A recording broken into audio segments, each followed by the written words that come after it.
Hello everybody and welcome back to the Musician's Guide to Reaper. In part 4 today we're getting started with the mixer. Now if you haven't seen parts 1, 2, and 3 yet, which involve installation, setting up with your audio interface, the basics of the interface that you see here on the screen, and then importing some material so you can get started woodshedding and practicing and all that kind of good stuff, which is our goal here with the Musician's Guide, then go check those out and come on back and join us. This video is not going anywhere. It'll be here for you whenever you're ready. Anyway, let's get started today. We've imported a rehearsal session into Reaper today, and what we're going to do quickly, keep these kind of short, keep these kind of bite-sized so you don't have to sit around doing a lot of this, that, and the other to just learn how to use this, because really, as complicated as Reaper can get, it's also very simple to use as well. We can use it kind of like just a multi-track tape machine, and that's what we're going to kind of look at here today. So we see the tracks we've imported. We've got 4 vocal tracks. We've got kick, snare, a couple of overheads, bass, guitar, and keyboards. Now, say for example you're a bass player like I am. You may want to arrange these tracks so that you've got the bass in the middle, and maybe pan stuff out to the side so that you kind of can hear everything well and hear your part in the center. That's what I usually do, and that's what I suggest you do for the most part. So, you know, I may take these vocals. Let's listen to the tracks just like it is. Let me find a place here where there's a song going on. And I'm just going to hit play, and let's just listen to what we've got straight out of the box, imported, nothing touched.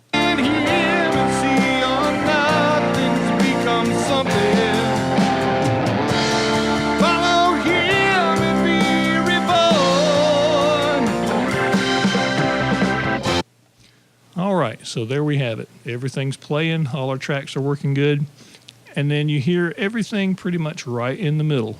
Now what we want to do maybe is let's move some of this stuff out to the sides just really quickly. Let's say take our vocals and move one left and one right, and then using the pan knob here, trying to get ahead of myself, pan one left, pan one right.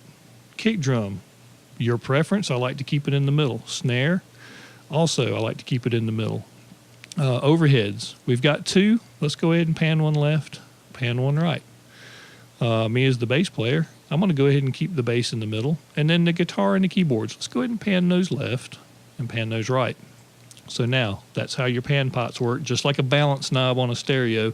You're moving everything to the left and right. Now let's listen to it and see what we got.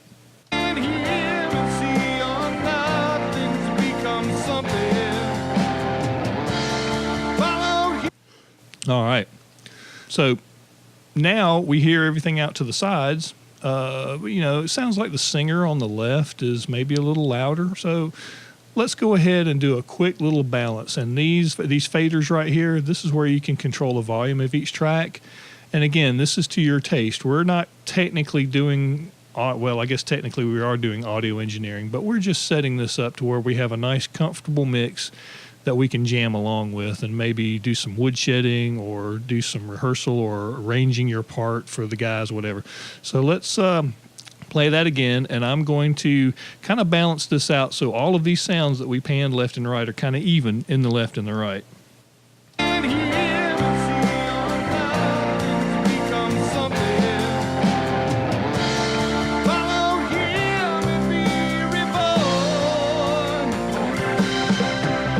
Okay, you know, like I said, it didn't take much.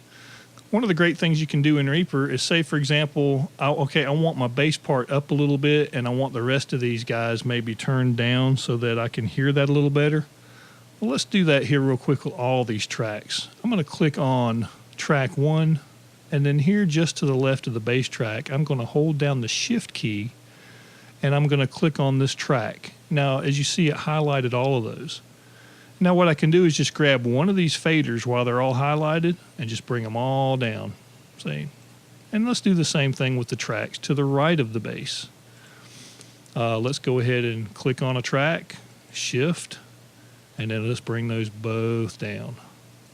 Now here's another trick I'm going to show you really quick if you prefer to do it this way. So let me do Control Z to undo. Do that a couple of times. All right, now what I'm going to do is I'm going to take this bass track, I'm going to click, hold down my left mouse button and just drag it over here to the end. So there it is on the end. Now I can click on this keys track, hold down my shift key, click on vocals. Now all of these tracks are highlighted, and I can just bring those right on down. So let's take a listen. And you can see everything's nice and soft. So I can bring it up, bring it down.